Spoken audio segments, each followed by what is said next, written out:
Allez, créer c'est Mao, conseiller aujourd'hui. Bon, on va dire aujourd'hui désorientation. Bah oui, on a du beau monde, t'as mis le time, c'est bon, on a du beau monde. Elle est belle la table, elle est belle par rapport à celle qu'on a faite précédemment. Là, Ah bah du coup, je suis en minorité là. Je me sens, le grand remplacement, c'est fini. Hein. Camnouz, on va te laisser te présenter rapidement. Bah, j'ai Camnouz. Bah, tu viens de spoiler pour ceux qui m'ont pas reconnu avec le côté grisonnant qui est arrivé. Bah voilà, Camnouz, artiste, auteur, interprète, pour lui-même, pour d'autres, qui a sorti quelques albums solo avec Factor X. Qui a un projet qui vient de sortir avec ce monsieur, qui est sorti depuis le 23 mai, voilà, qui s'appelle L'Appel du Devoir. Donc là, c'est l'actualité. Et voilà quoi. Ok, sec du coup. Donc, faut que je regarde où là, Je regarde partout, de toute façon la caméra te voit. L'habitude de ce truc-là. Donc, Orsec, rappeur du 95, du Val d'Argenteuil. Membre du groupe OSFA qui était chez Nouvelle Donne avec Cam et Olkinry et Django Jack et d'autres MC de valeur. Et puis membre du Royal Squad avec Sully Phil, DJ Sheen et voilà. Et puis on a donc un album, enfin un EP qui sort là, L'Appel du Devoir, voilà, qui est sorti d'ailleurs depuis le 23 mai. Voilà. Je te saute rapidement, je reviens vers toi. T'inquiète. Furax Barbosa. Barbarossa, surtout. Barbarossa, excusez-moi. C'est pas grave, on t'en voudra pas. Ben moi, MC du sud de la France, Toulouse. J'officie depuis 20 piges. Voilà. Et là, j'ai un petit album qui vient de sortir, donc je suis parmi vous. Mais pourquoi t'as pas d'accent? Parce que je suis là-bas que depuis 20 ans, je suis pas né là-bas. Ok. La question pour le T'es sûr que c'est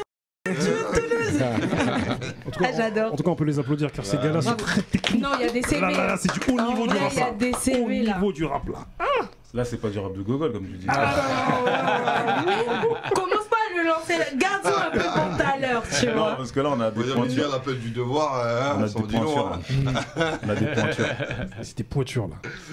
Walid, quel bail, mon gars? Ça va tranquillement? Cool. Moi, ça va, content d'être là avec des grandes personnes du rap. Donc, pour moi, c'est un plaisir. Donc, franchement, je suis content d'être là. Merci. Cool, merci. Le vieux père. Les bails, les airs, John, on dit Mogo, pas Mogo, on dit Floco, pas Floco. J'en place une pour le vieux père gang. Arrêtez d'avoir honte d'être vieux. Hashtag. Arrêtez de teindre vos barbes, on vous voit. Putain, j'ai grave la haine. Barbeux. Bah, il disait qu'il fallait pas avoir honte d'être vieux. Moi, je suis vieux, mais je fais jeune. Donc, et je rebondis sur le 23 mai. 23 mai, c'est la date de naissance. Donc, du coup, c'est un beau cadeau. J'ai pas encore écouté, mais c'est un beau cadeau. Merci. Et longue vie à toi, Barberiche. Vraiment. Moi, je suis vraiment content d'être vieux. Et on te souhaite de rester jeune comme Pharrell. T'es pas vieux, t'es frais, ça bouge pas après. Et je suis content d'avoir mes 44 ans. Allez, ça déclare les âges. Non, je le dis tranquille. Non, me regardez j'ai pas, rien à perdre. Pas Moi, je suis déclarer bien, le mien. Moi, 4 ans quand même, mais t'es là, t'es fou. Non, j'ai grave. les jeunes, ils vieillissent trop mal, frère. C'est un truc de ouf. Je te jure, hein, je le pense. Les colos. Écoute, ravi d'être là, quelques cheveux blancs, mais on triche un peu. En effet, je ne fais pas mon âge, je ne dirai pas. Mais sachez que je suis toujours plus jeune que les pyramides d'Égypte.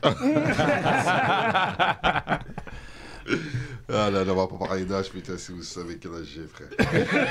Vraiment, 18 ans, frère, j'ai pas votre âge. Hein. Bah, ouais, comme vous avez dit, le sujet est pas mal, Les albums collaboratifs, opportunistes ou réelle connexion? C'est moi qu'on regarde. Alors, bah, je vais commencer, hein, écoute, je vais prendre cette galanterie. Alors, opportunisme ou réelle collaboration, ça va dépendre. Après, c'est qu'est-ce qu'on appelle album collaboratif? Parce que déjà, pour moi, dans le rap en général, déjà, tu as plusieurs types de ce qu'on pourrait appeler album collaboratif. Tu peux avoir des albums entre deux artistes. n'est-ce pas, qui sont sur le devant de la scène, où tu peux avoir des albums collaboratifs entre deux artistes, mais un artiste rappeur et un artiste beatmaker. Aussi, déjà, donc on n'est pas sur le même, on est clairement pas sur, enfin, le regard que moi en tout cas je peux avoir là-dessus, il est assez différent. Mais après, bien sûr qu'il y a de l'opportunisme, hein. On a vu, fut un temps, même des collaborations entre artistes. Par exemple, une collaboration que j'adore, donc c'était Missy Elliott et MC Solar. C'est une collaboration de maison de disques. Vous croyez que Madame Missy s'est dit « Oh, mais j'écoute du rap français et en plus, je vais aller trouver Solar ». Non, mais ils connaissent Solar au State quand même. Hein. Oui, oui. Gourou, le bien, le mal. Ouais, mais ce que je veux dire, c'est que tu sais que ça, c'est des collaborations, par exemple, qui étaient des collabs de maisons de disques. Parce qu'il fallait que des artistes, par exemple, notamment US, puissent s'implanter sur le marché français. Parce que franchement, je pense qu'ils auraient été contents que Solar s'implante sur le marché américain, mais je pense que c'était pas la volonté. Donc déjà, et après dans le rap français, enfin du moins maintenant, on a vu beaucoup d'albums collaboratifs, pas commémoratifs, pardon, c'est l'émotion parce qu'il y a des gros CV, donc du coup je suis, faut que voilà. Mais par exemple, Très organisé, c'est un album collaboratif. Ouais, on pourrait le voir comme ça. Bah, il y a plein de noms. Tous les fins. C'est des. Est-ce que. C'est plus une compile. Ouais, pour moi, c'est pas. Pour moi, collaboratif, c'est plus entre. Comme tu as dit au début, deux artistes. Ouais, deux artistes. Et tu rajoutes le beatmaker. C'est le fait de mélanger deux univers et de faire un projet commun. Alors, pour moi, c'est ça. On met côté. Ça marche. Donc, par exemple, je sais pas, récemment, moi j'ai bien aimé un projet entre Solalune et Amine Farsi. Je pense, alors Amine Farsi, big up à lui, gros beatmaker de rap français. Bah, tu vois, pour moi, c'est des collaborations. Je pense qu'on voit des collaborations d'humains. Ou aussi, t'avais par exemple, je pense que toi, ça te parlera plus, mais ceux qui regardent, entre La Fève et Kosei. Donc, le projet qui s'appelait Colaf. Moi, je pense que c'est une manière de. Parce que c'est des artistes qui arrivent là au début, ils sont en développement. C'est un beatmaker qu'on connaît pas et c'est un artiste La Fève qu'au début en vrai c'est un truc hyper de niche. Donc je pense que c'est plus pour montrer son univers, donner ta carte d'identité, dire qui tu es, où tu te situes et de quelle position tu parles. Mais après moi, comme tu as dit justement au début, avec quand tu collabores avec un beatmaker, je pense pas que tu prends un beatmaker pour qu'il te mette la lumière. Pour moi, quand tu fais avec un beatmaker, c'est parce que tu aimes bien le travail de la personne. Parce que souvent, ces personnes-là, c'est des personnes dans le rap, c'est dommage, c'est des personnes qui sont dans l'ombre. Voilà, exactement. Moi maintenant, je pense. Mais après, mais t'as vu, je rebondis sur ton propos. Ouais. Premier, et quand les gens travaillent avec Premier, ou en tout cas beaucoup à l'époque, c'est Premier qui est plus célèbre que. Voilà, DJ Premier mettait des gens en lumière, t'as vu parce que le mec était plus célèbre que le rappeur. Bah, tu peux prendre par exemple un DJ Belek, quand il est avec ZKR. Nous, notre génération, on écoute du ZKR, mais les gens savent, notre génération ne connaît pas forcément un DJ Belek. Tu vois, voilà. Donc, c'est les personnes dans l'ombre. Ouais, mais avec les beatmakers, parce que, en fait, pour moi, même si c'est pas pour faire offense aux beatmakers, mais pour moi, les albums collaboratifs, moi, je parle des artistes. Parce que ça dépend. À part si le beatmaker, c'est vraiment un grand nom, par exemple, si tu fais un album avec DJ Khaled, par exemple. Ouais, on peut, parce que en fait, comme il a marketé son truc, il est comme un artiste en fait, le beatmaker. Hors noir. Il amène 50% du travail. Rapproche-toi du micro, s'il te plaît. Il amène 50% du travail sur le projet pour moi. Voire il mérite autant de lumière que le chanteur. Ouais. Des fois, il amène même plus parce que des fois, il amène une direction artistique. Il va diriger l'artiste pendant qu'il enregistre.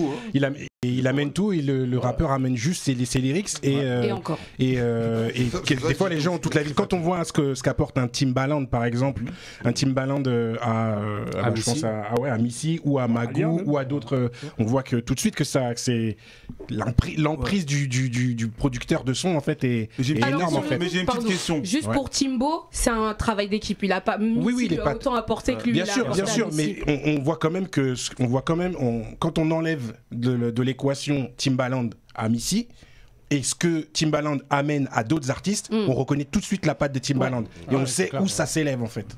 Mais petite question, tu vois là un artiste qui fait un album, il fait son album et il bosse uniquement avec qu'un seul beatmaker. Est-ce que vous allez appeler ça un album collaboratif? Ça dépend. C'est pour ça que moi j'essaie. C'est pour ça que je fais la distinction moi. Après tu peux avoir aussi. Ça dépend si les deux noms sont sur la pochette. Ouais, effectivement. Ça dépend du statut du producteur. Mais souvent, si tu regardes, il n'y a pas thérapie, mais on l'appelle comment ce projet-là? ces thérapies qui sont presque tous les points. Alors en plus des thérapies, il y en a beaucoup avec différents Oui. numéros. Donc tu vois, c'est plus un truc Mais il plus n'y a pas le nom, il y a pas le nom sur la pochette de l'album. Donc c'est pour ça en fait, moi, déjà je pense définir vraiment correctement Et comme nous, ce qui- le Ouais, côté comme collaboratif, excuse-moi.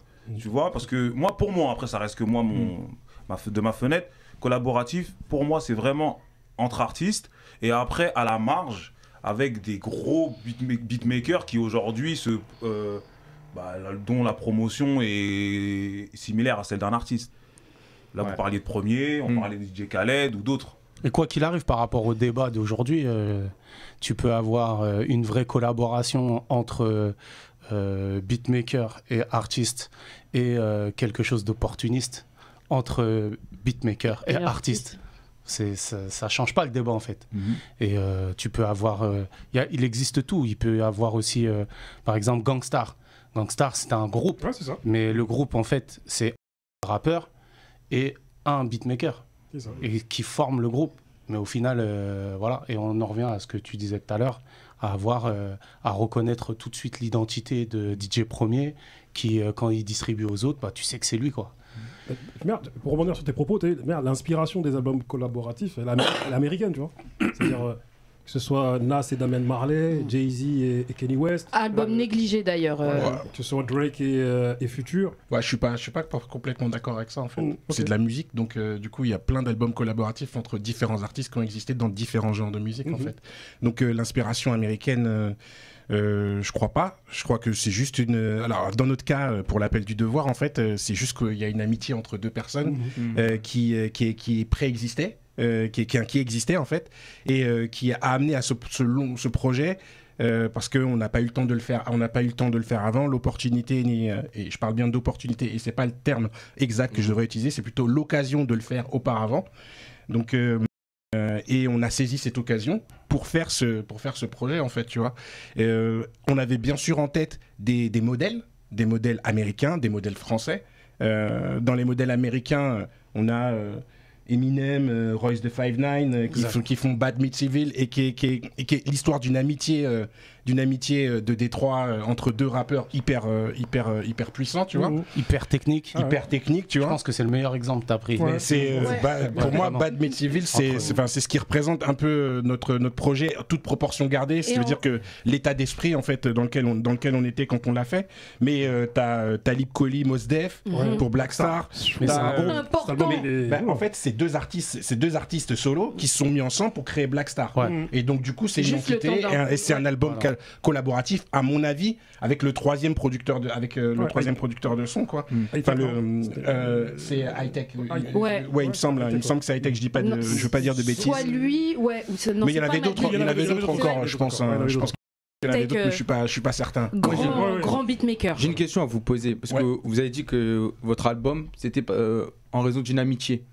Est-ce que vous n'avez pas rencontré des inadéquations, par exemple, entre vous deux? Est-ce qu'il y avait des En difficultés? travaillant ensemble. Ouais, voilà, c'est ça. Franchement, on le dit très souvent, on est très complémentaires. D'accord. Et ça, toute l'amitié qu'on a eue avant de faire ce projet-là, nous a jamais montré ça. Parce que auparavant, on faisait juste des feats sur un titre. Donc t'as pas le temps de te rendre compte de à quel point on peut être complémentaire ou sur quoi on peut avoir des désaccords et tout ça. Ouais. Et là, en travaillant sur ce projet-là, franchement, on s'est rendu compte que, je sais pas, pour donner un exemple, moi et les réseaux sociaux, moi et tout ce qui est technologique, c'est compliqué. Ok. Et n'allons pas dans les clichés. Bon, il a la barbe blanche, c'est normal, tout ça. Il y en a qui se débrouillent très bien, des anciens. Je vous défends. Mais ce monsieur à côté de moi, c'est un geek. Donc tout ce que moi me saoule et que je comprends pas ou je m'énerve vite parce que ça va pas comme j'ai envie, lui il y arrive bien et voilà. Et lui il est très minutieux sur plein de choses. Il va se prendre la tête beaucoup sur plein de détails. D'ailleurs moi je vais être plus celui qui va le calm down.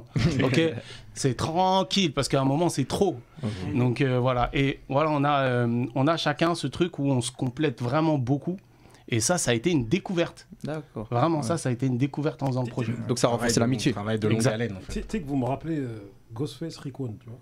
Ah, Alors, on a fait un fan club où on défendait. On a fait un fan club où on défendait. Toi, on était dans le même clan. On défendait Rayquan face à Je défendais Ghostface. Voilà. Je défendais Ghostface. J'ai fait Ghostface avec toi, il me semble, tu vois. Ou je sais plus. Voilà. Mais quoi qu'il en soit, t'as vu hein, des albums comme Rayquan a pu sortir, Ghostface, Iron Man et Rayquan. En fait, c'est des albums solo.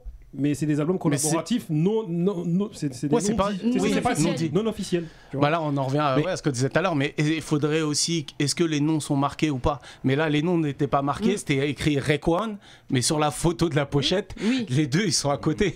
Tu vois, tu vois Iron Man, c'est Rayquan qui fait l'intro. Normal, tu vois. Ouais, carrément. Mais est-ce que c'est des albums collaboratifs dont on parle ou est-ce qu'on parle d'albums communs? Parce que d'albums communs, pour moi, il y a la question de penser des projets ensemble, mettre les personnalités de chacun dedans, avoir un fil directeur et se dire oui, on crée deux entités se rejoignent pour créer un commun. Donc du coup un album commun en fait. Et collaboratif, tu collabores avec des différentes personnes et ça peut être un nombre élevé. Mais là pour moi un album commun, très organisé. Un album commun pour moi c'est deux personnes qui se rencontrent, deux entités, deux artistes qui se rencontrent et qui créent une troisième entité qui crée l'album commun en fait. C'est ça surtout. Toi avec Jeff Lenert, t'as fait comment vous l'avez pensé votre truc parce que nous on l'a fait à distance. C'est encore autre chose. Ça rajoute une complication? Non, parce qu'on était sur la même longueur d'onde. Okay. Il m'a envoyé un 16, je finissais le morceau, on faisait le refrain ensemble. C'est allé très vite. Et nous aussi, on avait une alchimie incroyable. pour poser aussi, vous étiez... Ah ouais, à distance aussi. Ok, ouais. d'accord. Ouais. Ok. On a fait trois morceaux ensemble dans un studio en Suisse. Ouais. Mais sinon, on l'a fait lui à Grenoble et moi à Toulouse. Ok. Mais est-ce que vous pensez qu'aujourd'hui, parce qu'il y a des albums collaboratifs aujourd'hui, comme Leto et Guy de Besbar, oui. Il y a eu aussi Vald et Huss, par exemple, ça a desservi Vald, ce truc, plus que Huss en vrai, mais c'est parce que le public de Vald, il est chelou. On s'est rendu compte que ces albums-là, c'est des albums qu'il y a eu un désintérêt pour le public. Le public n'a pas forcément adhéré, tu vois. Ouais. Et je me demande, après, bon, moi j'aime bien des fois taper sur les petits, je leur dis, est-ce que maintenant... Est-ce que ces albums-là, il y a un peu plus d'opportunisme que de passion, ou c'est l'inverse? Non, je pense, par exemple, excuse-moi, moi je verrais, par exemple, pour Vald, et parce qu'il en a parlé en interview, je pense que c'est vraiment une volonté de... tu vois, si c'était opportuniste, par exemple, pour Vald, c'est pas naturel de se mettre avec Huss. Tu vois, dans le sens où, pour moi, et c'est ce qui s'est passé, le public de Vald, il va pas forcément comprendre pourquoi il se met avec le mec qui a fait Rapta, Stenda, Benda, tout ce que tu veux. Tu vois ce que je veux dire? On se comprend. Voilà. Non, il y a une partie du public de certains artistes. En fait, dans le sens où ils arrivent, je pense qu'ils ont des accointances. Vraiment, je pense qu'ils ont essayé de faire un truc en mêlant deux. Et finalement, c'est pas. En plus, l'album collaboratif, c'est pas un échec, tu vois. C'est pas un échec. Mais où Leto, Guy de Besbar aussi, c'est des mecs, comme ils se disent eux-mêmes, c'est des mecs de la cahier. Leto, c'est un mec de Port-de-Saint-Ouen. Guy de un mec de la... Tu vois, c'est un mec du 18. C'est des gars qui se connaissent d'avant, qui communiquent. Ou peut-être un qui a peut-être moins marché, par exemple, c'était Riyad et Sadio. De Freeze et H22 du coup, pour Riyad Mahrez et Sadio Mané. Voilà. On peut aussi citer l'album SVR de Kalash Criminel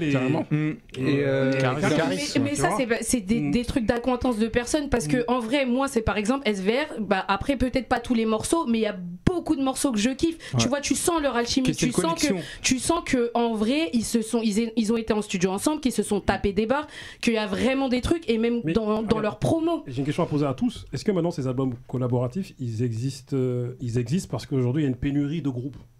Il n'y a plus de groupes. C'est une bonne question. Il n'y a plus de groupes.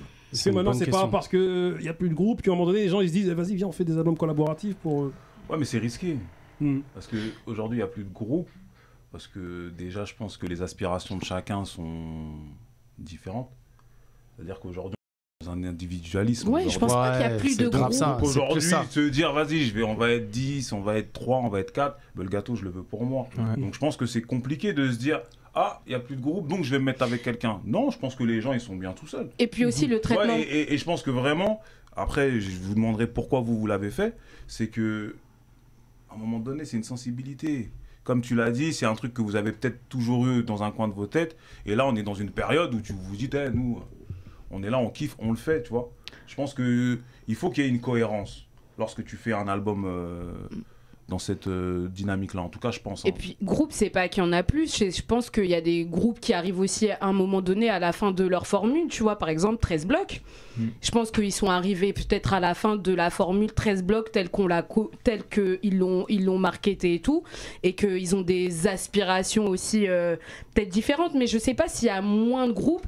Mais par exemple, quand tu vois, on va parler de Nouvelle École, regarde, tu vois, leur traitement, même des artistes par rapport à quand ils le DOS. Tu vois, qui est un duo.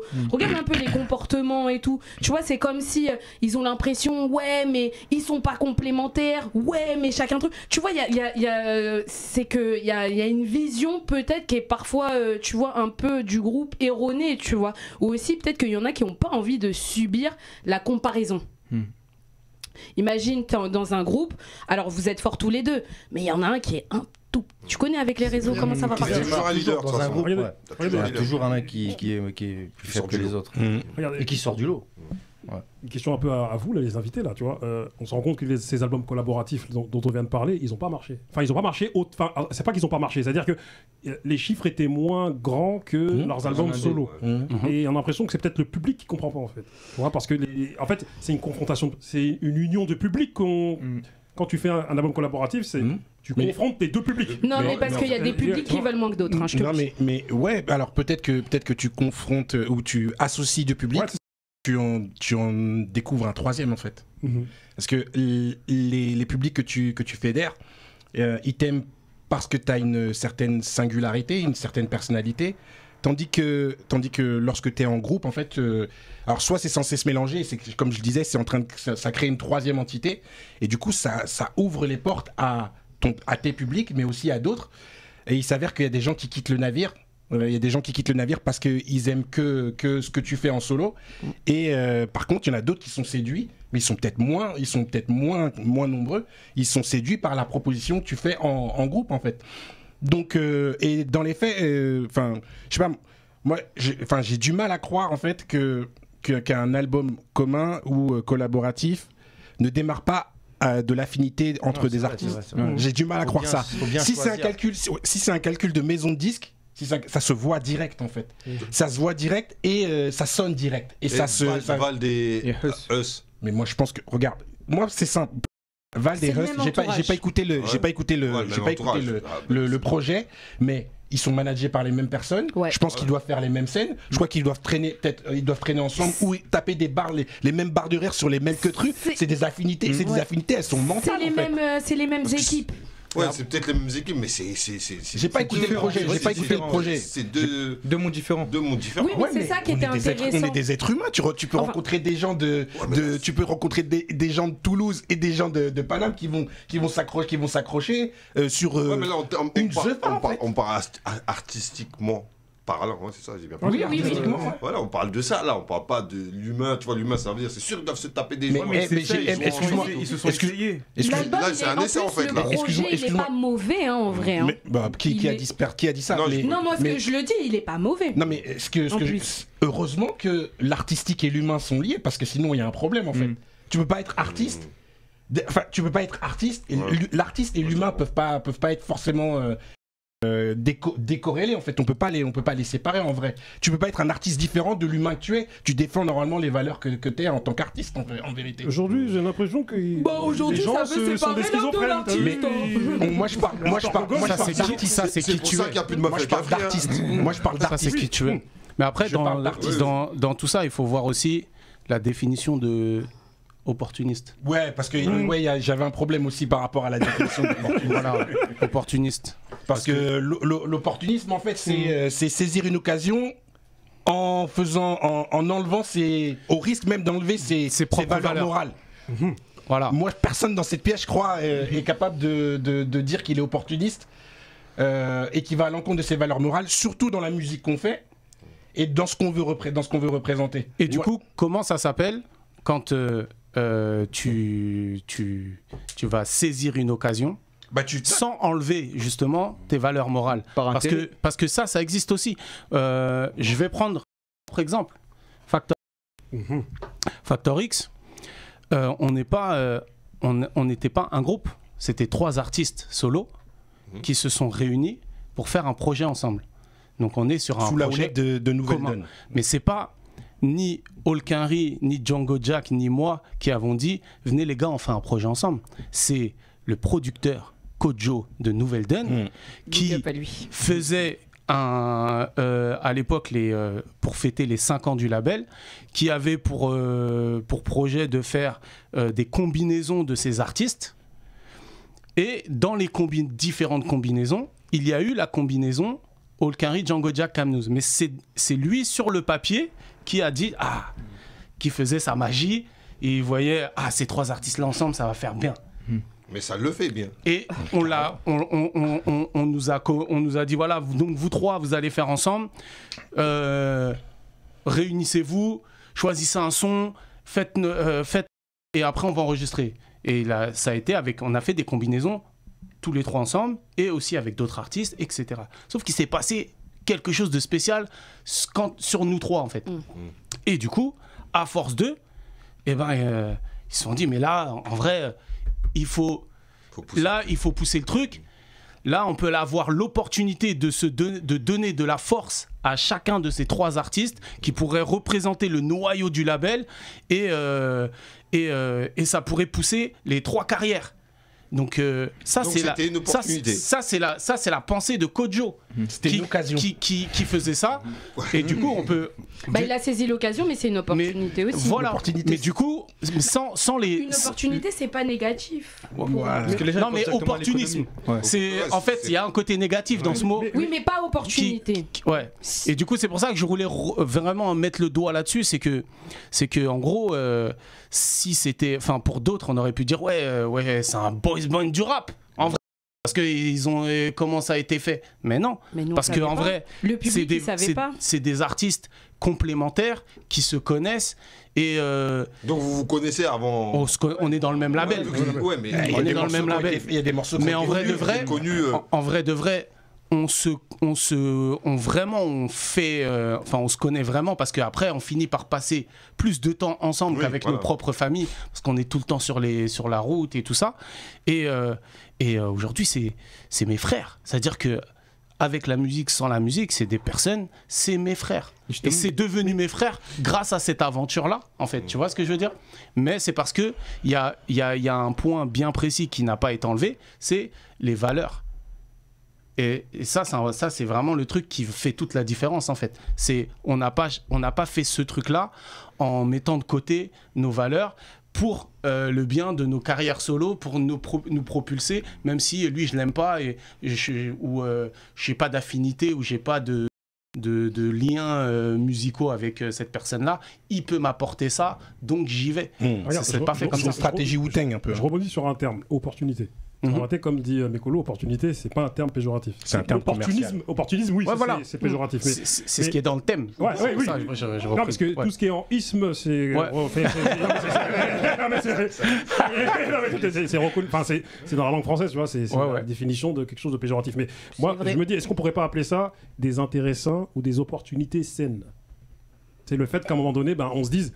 Parce qu'il y a quand même une stratégie dans la tête de personnes qui à un moment donné se disent on va faire un album en commun, c'est-à-dire déjà tu reconnais le potentiel du gars. Tu dis lui il est chaud lui.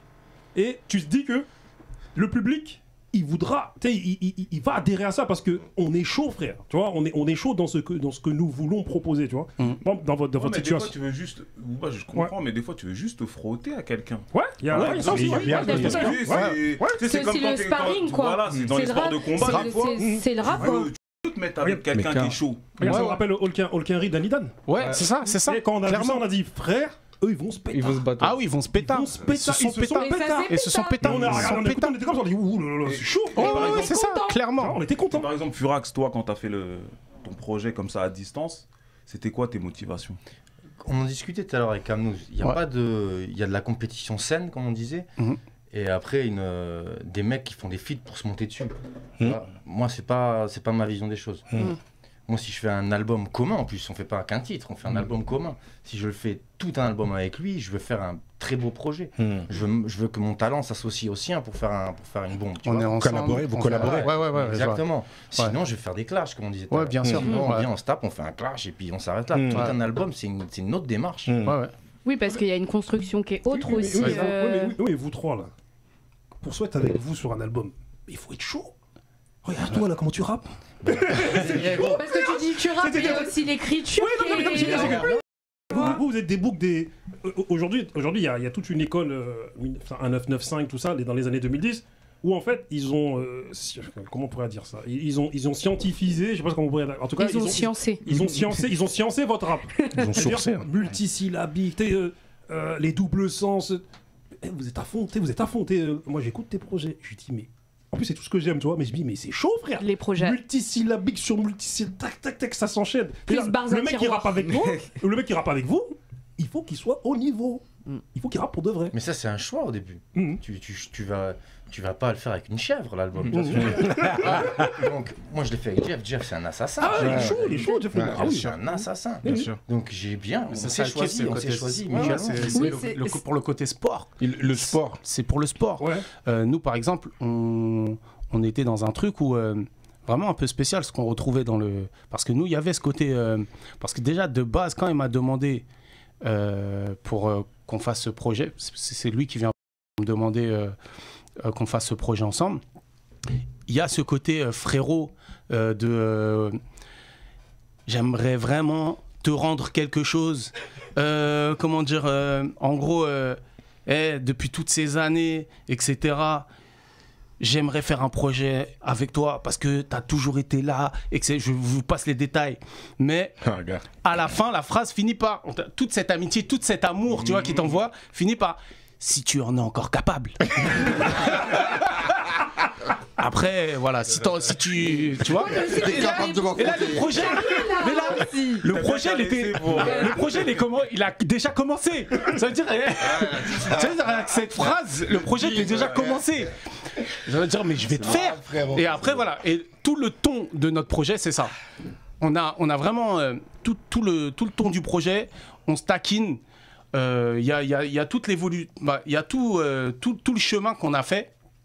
Vous allez le comprendre pour ceux qui tout le chemin qu'on a fait en faisant ça et voilà, on se taquine. Mais par contre, quand on est en studio, eh ben, il y a ce truc de d'un coup on change de casquette. C'est-à-dire, il va en cabine, je deviens le gars du coin, comme le gars dans un ring, le gars du coin, c'est-à-dire qui va le pousser à ce qu'il donne le meilleur de lui-même dans sa proposition. Donc, excuse-moi de t'interrompre. S'il se loupe et tout, tu vas dire non, là c'est nul. Faut que tu recommences. Ah oui, bien sûr. Mais dans ces termes-là. Et inversement. Et inversement. Ok.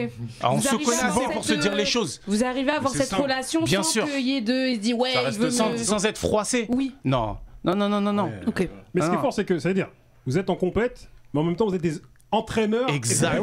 Tu vois, dès qu'il va dans la cabine, moi, je prends ce rôle directement. Et ça se fait naturellement. Et jusqu'à ce qu'on ait le truc parfait. Et des fois, on a le truc parfait. Et souvent, ça arrive. Il veut recommencer. Allez, frère, allez bien, frère, arrête, stop. Tu vois? Donc, il y a aussi ce truc-là. Et après, c'est l'inverse. Si je vais en cabine, c'est lui qui va être comme ça pour moi. Parce qu'on se connaît assez pour pouvoir le faire. Et à la fin, du coup, il y a plusieurs étapes. Tu as l'arrivée en studio. Qu'est-ce qu'il a fait? Ah, il y a ce petit stress. Bah ouais.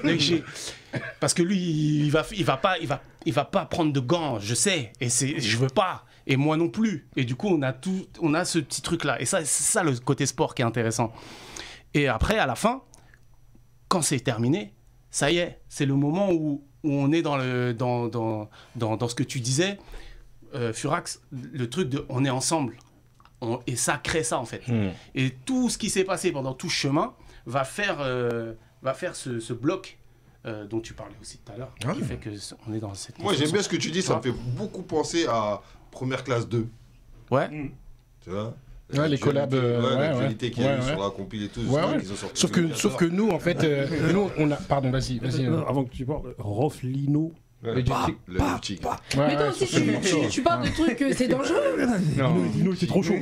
C'est du matériau fissible.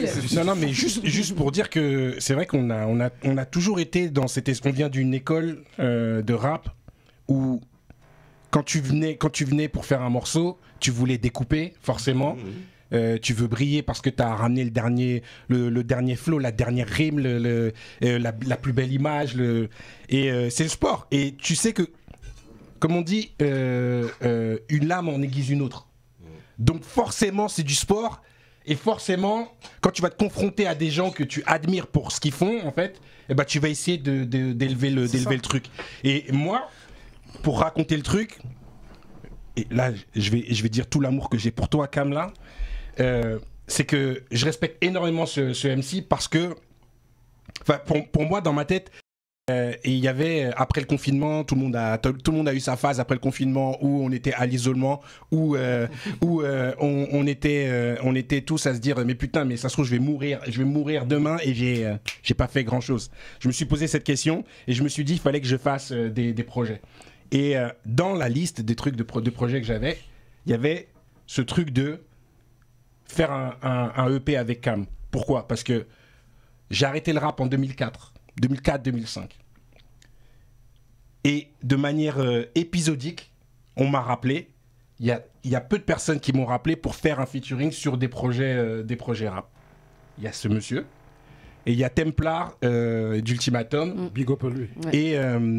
et d'autres personnes qui se reconnaîtront. Mais les principales, c'était des gens d'Ultimatum et du Rapodrome et de l'équipe de Camnous en fait. Et on a toujours eu cette amitié-là. Et quand est venue cette idée de projet, je me suis dit, ouais, je vais faire quelques solos. Et puis Cam... et en fait, on a eu l'occasion de faire un morceau pour une compilation de Miséricorde. Shout out. Et en sortant du studio, je lui parle des projets et ce que je lui dis, je dis... Au fait, est-ce que t'es chaud pour faire un projet ? Mais est-ce que t'en es encore capable, tu vois ? Je sais pas, t'as vu ce que t'as donné, tout ça. Il a piqué direct. Et il m'a dit, ah ouais, ok. Ok. Je lui ai envoyé des sons. Après, c'était foutu. Il m'a envoyé des couplets, des trucs qui découpaient, des trucs... Je suis devenu ouf. Et j'ai mis de côté mes trucs solo. Et je suis parti dans le là. Dis, toi, t'as un moment, on est au téléphone. Parce que lui, de base, il faisait son truc. Il voulait d'abord faire un truc tout seul. Mais à un moment... moi, je lui dis, vas-y. Je lui ai envoyé des couplets comme ça. Frère. Je dis juste, tu sais, des notes vocales ou des trucs comme ça. Je dis, tranquille, fais tes trucs. C'est juste en attendant pour te dire. Sois prêt. C'est ce que je suis chaud. On est au téléphone et à un moment, on se dit, mais en fait, on vient de faire le projet là, en fait. Et Cam, il fait, ah bon ? Et je dis bah ouais, on est en train de le faire et on est parti donc dès le départ c'était pas un et on était en 2021. Comment c'était pas un projet en commun dès le départ au final en vrai. Si au départ moi j'avais pensé des EP avec et d'ailleurs c'est que en fait finalement j'ai pensé des EP avec des producteurs des EP avec des producteurs avec des EP avec des producteurs mais l'idée c'était vraiment d'être de faire un EP avec Cam parce que c'est un truc qu'on nous avait souvent demandé parce qu'on nous a souvent comparé et parce que nous-mêmes, en tant qu'amis, en fait, on n'a jamais fait ce truc-là. Donc moi, je voulais, là, depuis le confinement, je voulais... Pardon, excuse-moi. Vas-y. Depuis le confinement, moi, ce que je veux, c'est réaliser des trucs qui me font plaisir et que j'enlève de ma bucket list, tu vois. Voilà. Jamais, on me connaissait que pour des featuring, des comment ça s'appelle, quelques morceaux solo, des trucs comme ça, mais jamais sur un long format. Et ce que je voulais, c'est ça, réaliser avec mon poteau. Vas-y. Est-ce que, parce que faire un projet comme ça demande du temps, vous êtes souvent ensemble, est-ce que justement l'amitié n'a pas changé, genre après le projet ? Pour moi, elle s'est renforcée. Elle se renforce, effectivement, parce que déjà, il y a une époque où on était souvent ensemble par le biais de Nouvelle Donne, parce qu'on se voyait tout le temps au label, parce qu'on faisait des choses ensemble. Et puis chez l'autre. On avait une vie de jeune homme, tu vois. Okay. Et après, entre-temps, par exemple, moi, personnellement, j'ai eu toute une partie de ma vie où je vivais de la musique. C'était mon métier. Après, je suis parti de ça. J'ai aujourd'hui un métier un autre métier. Et comment dire, en vie de famille, etc. Donc il y a des choses qui font qu'on peut qui vont faire qu'on va moins se voir, etc. Même si ça bouge pas entre nous. Ouais. Mais même si on se dit souvent entre les gens, ouais, je l'appelle pas, on s'appelle pas, ou on se voit pas tout le temps, tout ça, mais ça bouge pas. Mais en vrai de vrai, quand tu entretiens une relation, et ben ça se nourrit, les relations ça se nourrit et ça renforce en fait. Donc c'est très important. Il y a un avant et un après le projet. Oui, bien sûr. Ouais. Bien sûr. Ouais, carrément, carrément. Et là c'est juste, et il y en a un autre qui est déjà en écriture derrière la suite. On a commencé, ouais. Parce que ça nous a donné naturel. Voilà. Mais et pour puis ce on a projet, quand les gens ils vous ont vu, ils ont pas dit vous êtes trop vieux pour ce bordel. Mais qui a dit ça? personne. Parce qu'il fait pas son âge. J'attendais celle-là. Je pose cette question parce que vous savez comment je suis. En vrai de vrai, je sais qu'il y en a sûrement qui ont dû avoir cette question. En fait, je sais pas si des gens, personne n'est venu nous dire ça directement. De toute façon, je pense, enfin ouais, faut être culotté quand même pour venir se dire ça. Parce que tu peux repartir avec une barbe si tu dis ça. En plus, il y a des boxeurs parmi vous. Sacré coronesse. Non, mais en vrai de vrai, ce qui est intéressant, c'est que forcément, personnellement, c'est un truc que je me suis dit. Et carrément, quand je vous dis dans le projet, on explique tout. Vraiment, on répond à toutes ces questions dans le projet. C'est-à-dire que le premier morceau, c'est l'appel du devoir, donc l'appel du devoir où c'est un coup de fil entre nous deux, c'est une conversation où il vient vers moi et il me demande en gros des nouvelles et qui me propose ce projet. Et moi, il y a un moment, j'ai ce truc où je dis mais en vrai tu m'appelles dans un timing où je réécoute beaucoup de Peura, ça me chatouille parce que quand on est passionné, quand on est piqué, à un moment donné, ça va pas partir. C'est comme le palu. Ah. Ouais, c'est relou. Ça part pas. Tu vois, ça s'en va, après ça revient, après mais c'est là, il est en toi. Plus bénéfique que l'autre. Je l'ai eu au Sénégal. Mais du coup, comment dire, j'ai eu ce truc-là. Tu sais, ces questionnements-là. Mais en vrai, on n'est pas trop yeux pour faire des trucs comme ça. Qui va écouter ça? Est-ce que... mais on s'en fout en vrai. Viens, on le fait quand même. En fait, cette conversation, c'est tout ce qui peut te passer par la tête à ce moment-là quand tu as l'âge que j'ai aujourd'hui, qui est bientôt 47. Vas-y, je sors mon âge parce que ça va. C'est pas de langue de bois ici, on a dit. Lui, il va le couper. 47. Moi, j'aime ça, donc j'assume mon âge, je ne teins pas ma barbe, j'assume tout ce qui se passe ici. Voilà. Non, t'es fait partie des. Voilà. D'aujourd'hui, c'est les trentenaires d'hier. Voilà. On vous accordera ça. Mais ouais, vraiment, on se pose. Je me suis posé cette question-là. Est-ce que. Mais après. Et même, c'est quoi aujourd'hui par exemple, Kamnouz, c'est quoi aujourd'hui Kamnouz à cet âge-là qui va rapper? C'est quoi? Et après, t'as ce petit truc de. Cette petite magie de. J'aimerais bien savoir. Ouais, mais remettre et viens, on s'en fout. Et viens aussi, on a été pendant des années à faire des choses qui ne sont pas forcément... Parce qu'en France, on aime bien mettre tout dans des cases pour simplifier tout. Mais en vrai de vrai, nous, on a toujours été entre les cases, tout le temps. C'est-à-dire, Factor X, on était entre les cases. Quand on faisait nos titres qui fonctionnaient, c'était une période, c'était rue. Nous, on n'était pas dans ça. Entre deux mondes. Entre deux mondes, voilà, exactement. Et ça ne nous empêchait pas de faire, voilà. Il y a eu des sujets, que vous avez traité des sujets par rapport au kazoo. Moi, j'ai kické, j'ai fait du kazoo parce que c'est une musique que j'aime, c'est une musique avec laquelle j'ai grandi.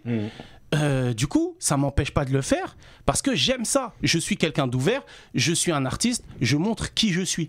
Je veux qui vous voulez que je sois. Je montre qui je suis en fait. T'as écrit aussi pour des gens du zouk. Exactement. Et ça m'empêche pas d'aller et même d'être taquin. Par exemple, quand j'ai fait le remix de Look at Me Now, J'ai été le premier à faire le remix de Look at Me Now quand Busta Rhymes il a fait sa performance, à refaire en français ce délire-là, juste pour m'amuser. Les gens, ils pensaient que il promotionne quelque chose, il y a un truc qui arrive. Non, j'avais arrêté ça, juste je suis revenu et dedans, je pique par rapport au Kazoo d'ailleurs. Je dis en vrai, je reviens parce que, en fait, j'étais parti parce que je m'ennuie maintenant dans le Peura. Il n'y a plus ce côté qui me nourrissait avant, il me nourrit plus pareil. Et du coup, je reviens et je vous montre que je peux faire du Kazoo, je peux faire ce que vous voulez. Hein. Quand je vais revenir, s'il y en a un qui veut venir qui veut que je lui casse sa bouche sur scène, je lui casse sa bouche. Après, je vais retourner zouker. Il n'y a pas de problème. En gros, c'était ça le ton de Look at Me Now. Et après, je suis revenu et juste, c'était ça, c'est le côté sport, le côté taquin. On fait ça aujourd'hui que pour le plaisir. Juste un truc. Non, tranquille. Non, mais parce que la question que tu poses, c'est est-ce que c'est un sport de jeunes le rap en fait? Ouais. Parce que cette question, parce qu'il y a un débat là, tu sais. Mais c'est cette mentale-là, en fait. Mais il faut aller poser la question à Jay-Z. Parce que c'est l'exemple qu'on sort tout le temps. On parle des States. Mais il faut aller poser la question à tous nos anciens qui continuent de Pera, et certains avec brio, tu vois. Et c'est la question, en fait, de la passion. Gros. Va poser la question à un peintre, à un Degas, à un Picasso. Va poser la question à un artiste. L'artiste, il s'exprime pas de la même manière à l'âge de 19, à l'âge de 25, à l'âge de 35, de 45, de 55 et de 65 ans. Parce qu'il approche de la mort et il a des choses à dire. Si c'est un artiste. Par contre, effectivement, si c'est un produit marketing de maison disque, c'est sûr, il a une date de péremption et elle s'étend sur 5 années et après, bye bye, ciao. Mais nous, on est des artistes et on veut s'exprimer.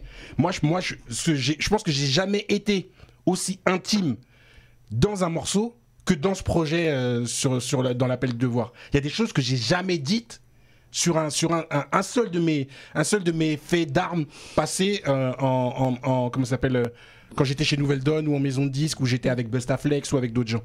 J'ai été dans, et parce que c'est le moment de le dire en fait. Parce que j'ai trouvé le courage d'enlever le drap de pudeur que j'avais pour parler aussi, parce que je sais qu'il y a des gens pour qui je suis une voix, que ça peut être ma famille, des amis, des jeunes aussi qui osent pas se dire et qui veulent parler de l'environnement dans lequel ils ont grandi. Et voilà, tu vois, en fait. Et aussi, il y a, pour conclure sur ce qu'il vient de dire, ce qui est super important, c'est que dans ce questionnement, c'est que si ça existe déjà, c'est réconfortant d'y aller parce qu'il y a déjà des gens qui l'ont fait et voilà.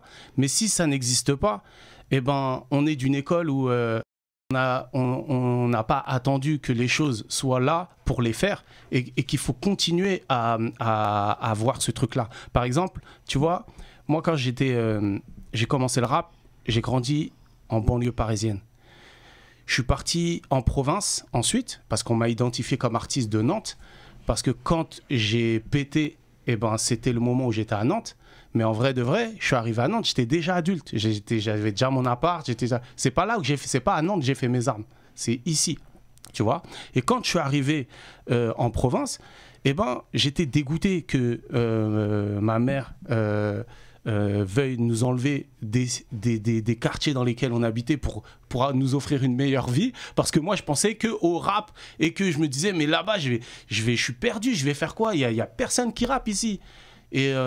Et au final, j'ai vu le verre à moitié, du verre à moitié plein, à moitié vide, je l'ai vu à moitié plein, et je me suis dit, mais en vrai, s'il y a rien ici, eh ben c'est l'opportunité pour moi de faire tout ce que j'ai appris ici, en fait. Et ça ira plus vite, vu qu'il c'est vierge, en fait, enfin, entre guillemets. Et du coup, en vrai, ça a été la manière dont je me suis fait remarquer. Je pense que si j'étais resté là, j'étais noyé dans la masse de tous des artistes, et le fait d'être en province, ça m'a fait plus vite me mettre en lumière pour ensuite intégrer un label. Tu vois ce que je veux dire? C'est ce qui m'a servi au final. Et du coup, je pense que pour les artistes qui ont un certain âge, on est dans une époque où on a la chance d'avoir plein de styles de rap qui existent, qui chacun a sa place, et le style de rap on propose, il a autant sa place. Et s'il y a des gens qui ont arrêté d'écouter de la musique du rap, moi j'en ai fait partie, c'est que ça me parlait plus, c'est qu'il faut qu'il y ait des artistes comme nous qui en fassions pour que des gens de notre génération à qui ça parle, eh ben, réécoutent. Sa question, elle est intéressante, excuse-moi, dans la mesure où, en fait, on a l'impression que vous, le rap que vous pratiquez, on a l'impression qu'il faut être en forme. Il faut être en forme, c'est pas une impression, il faut être en forme. C'est-à-dire que... faut pas manquer de souffle. Moi, je me souviens d'un gars comme... Parce que rap avec vous, tu finis essoufflé. Hein. Parce que c'est technique, c'est chaud. Moi, je me souviens d'une époque où le Flip Mode Squad, dans plein de magazines, ils faisaient du sport tous ensemble parce que les mecs c'était des gros techniciens. Ouais, mais est-ce que t'as vu aussi sur scène parce qu'ils avaient besoin, parce que moi, Busta, j'ai eu l'occasion de le voir sur scène, meilleur artiste du monde sur scène, je vous le dis. Oui, c'est le meilleur artiste du monde. Ah, oui. Non, c'est vrai. Mais nous, à Paris, on l'a rendu ouf. C'est juste, je dirais ça. Et moi, j'ai l'impression que vous vous bonifiez avec le temps. C'est-à-dire, vous êtes comme Method Man, vous êtes comme Redman. Et les mecs ils vieillissent, ils rappent encore mieux. Ça fait plaisir. Non mais je te jure, j'en demandais pas tant. Je rebondis sur ce qu'il dit, c'est que tu vois, des fois moi j'aime bien dire qu'il y a des rappeurs, ils nous ont blagué. C'est-à-dire qu'à l'époque on les trouvait, et tu sais quand on réécoute les projets, ça a mal vieilli. Et il y a des artistes aussi que moi je trouve de plus en plus forts. Ah oui.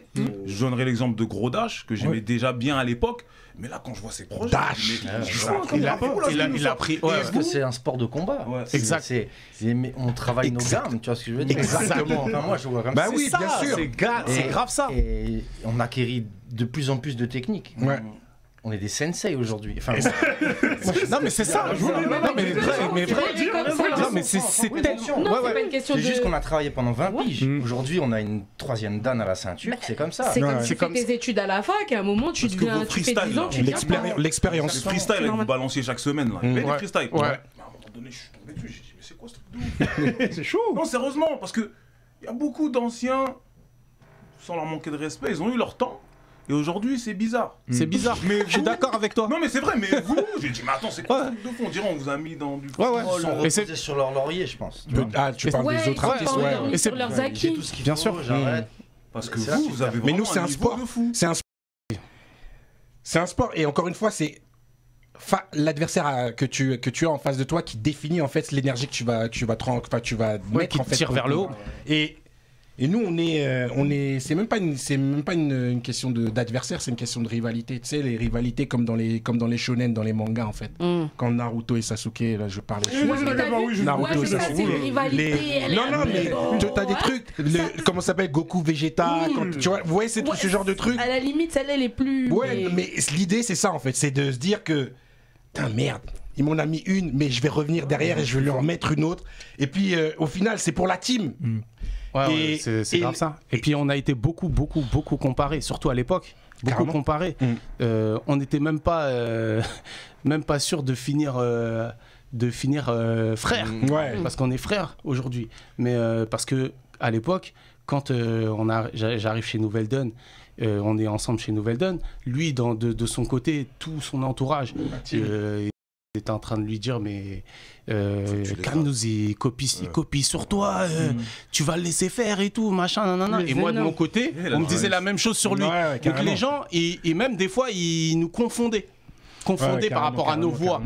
Et ce qui est cool dans ce projet là, c'est que c'est enfin l'opportunité de pouvoir montrer vraiment en nous voyant à côté, c'est là où on va avoir toutes nos différences en fait, parce qu'on n'a pas du tout la même manière d'écrire. Carrément. On peut nous mettre dans la même case parce que on peut être dans la même catégorie de style de rap, mais par contre là on va voir tout ce qui fait qu'on est différent en fait. Donc c'est grave intéressant. J'ai une question, pardon. Non, sur Raphaël, les gars, là j'aurais c'était une question plus légère. Moi j'ai une question pour Furax. Moi, tu vois, mon premier album que j'ai écouté de rap, c'est E égale 2 MC, c'est Soprano et REDK. Tu vois, et lourd. Dans cet album, c'est plus Soprano qu'après REDK. Il dit tiens, je vais te mettre en avant. Et c'est plus pour assurer la relève. Et pour moi, dans le rap, c'est Paris, Marseille, et la troisième serait Toulouse. Soit pour moi un groupe, un très grand groupe, tu vois. Et justement, est-ce que toi, dans de loup, il est vif ce jeune. Ah là, le gars connaît. Le gars connaît. Toi, est-ce que ce serait pas quelque chose de bien de mettre plus en avant Toulouse en featuring avec des jeunes ou peut-être même un album collaboratif? Tu sais, à Toulouse, il n'y a pas trop de jeunes qui sont dans ma mouvance. En fait, le problème, il est là. C'est qu'à Toulouse, il y a beaucoup de MC, mais ils font du rap actuel. Tu vois, moi, je me reconnais pas trop là-dedans. D'accord, ouais. Donc, Et puis en vérité. Ça veut dire non. Voilà. Ouais, ça veut dire non, ça veut dire non. Ouais, mais en tu fais vérité, pas du rap qui est pas actuel en plus. C'est ça, c'est que ce que Ouais. tu fais, c'est actuel. Ça, c'est encore un autre débat. C'est un autre débat. Mais Ouais, moi, c'est un je autre considère débat. que je fais du rap. Voilà. Ouais, Je veux dire, merci. Merci. En fait, le rap classique, le noble art, on peut comparer ça à la boxe anglaise, le noble art. En fait, il y a un truc où comment dire, depuis que les autres box existent, c'est dire, on va pas appeler la boxe anglaise la vieille boxe ou l'ancienne boxe ou non, ça reste le noble art, la boxe anglaise. Le rap classique doit rester le rap classique en fait, c'est du rap et il évolue et il est actuel. Il est ce que tu fais, ce qu'on fait, c'est du rap classique mais actuel en fait. Et puis, c'est pas du rap ancien. Un retour depuis le confinement. En vrai, on a vu des artistes qui se sont remis, en tout cas, sur des prods actualisés, parce qu'il y a des mix qui sont différents, des manières aussi, il y a des beatmakers qui font sonner les instruments différemment aussi, Bien avec sûr. toutes les possibilités qu'on a. Mais en fait, c'est pas... pour moi, enfin, je sais pas, je vois pas ça comme... un truc à l'ancien, enfin un truc qui serait pas actuel en fait. Mais bien sûr. Enfin, sinon ça n'a pas en fait ça n'a plus de sens en fait parce Bien que sûr. ça veut rien dire. Pour moi rap actuel, enfin c'est pas que je suis pas accordée avec ce que tu dis ou quoi, mais c'est que je trouve que voilà c'est juste on parle juste de rap, de musique. Après chacun Après, il y a plein de créneaux différents dans le rap les en fait. peintres, en fait, il y en a qui t'as Manet, t'as Monet, t'as Degas, on parlait t'as Picasso, mais ça reste de la peinture. Et personne dira ouais mais lui c'est un peintre à l'ancienne. Non, c'est juste vas-y, il fait son truc, laisse. Si toi c'est des genres différents et en fait. si tu n'es pas là-dedans, mets-toi de côté, tu n'es pas avec nous comme dirait l'autre. Pour finir, Car il faut que nous finissions. Yes. Quel dommage. Soprano, la colombe, Oh lolo. c'est technique, c'est chaud. T'as vu? En fait, pour moi, vous êtes des gars qui vous volez. Vous êtes dans les airs. Voilà, vous avez appris à danser dans les airs. On se Vous livre volez. comme la colombe. Voilà. Et il y en a qui marchent. Tu vois. Le rap de Gogol. Oh. Et les On mecs- aime bien le rap et de les Gogol. mecs qui autotunent mal. Voilà, mais ça, c'est mon avis. Ça, c'est mon avis, tu vois. Et ce que je voulais dire aussi, c'est que. C'est l'ingé son qui j'ai autotune pas bien. Vous m'avez invité, je suis très honoré car vous m'avez invité pour écouter votre projet et il est chaud. Très chaud. Merci, J'étais là, merci. Je recevais des patates. Merci. Tu vois. Merci. Et moi, ce que je me dis aussi, c'est que ton fils rappe aussi. Et il est chaud. Donc un grand big up à lui, on peut l'applaudir. Cameron. Yeah. Je vous cache pas qu'il m'a. Il m'a fait frissonner il y a 2 jours. Il y a 2 jours. On était à la radio et c'était sa première radio pour lui. Okay. Et bon d'ailleurs Cameron participe et on a un morceau avec lui dans le projet. Soyez prêts à attacher vos ceintures. Est-ce que on peut l'inviter là? Ouais, bien sûr. Ouais, qui vient. Je sais pas, il doit être en haut. Cameron, tu veux bien venir? Il est en haut? Il va courir. Il va courir dans les escaliers. Ah ouais. Ne tombe pas. Hein. Ah bah ouais. Et ouais, il a fait sa première radio et il m'a. Il est prêt. Mais Et t'as vu, moi je t'ai connu avec ton premier projet, c'est un de mes gars de Grigny, John, la technique du globule noir. Ouais. Il m'a dit, hey, regarde, un mec de Nantes là, comment il rappe. Au début j'ai dit, mais qu'est-ce que tu me racontes? Et j'écoute, je dis, qu'est-ce que c'est que ce truc? J'ai dit, le mec il rappe, mais il rappe trop chaud.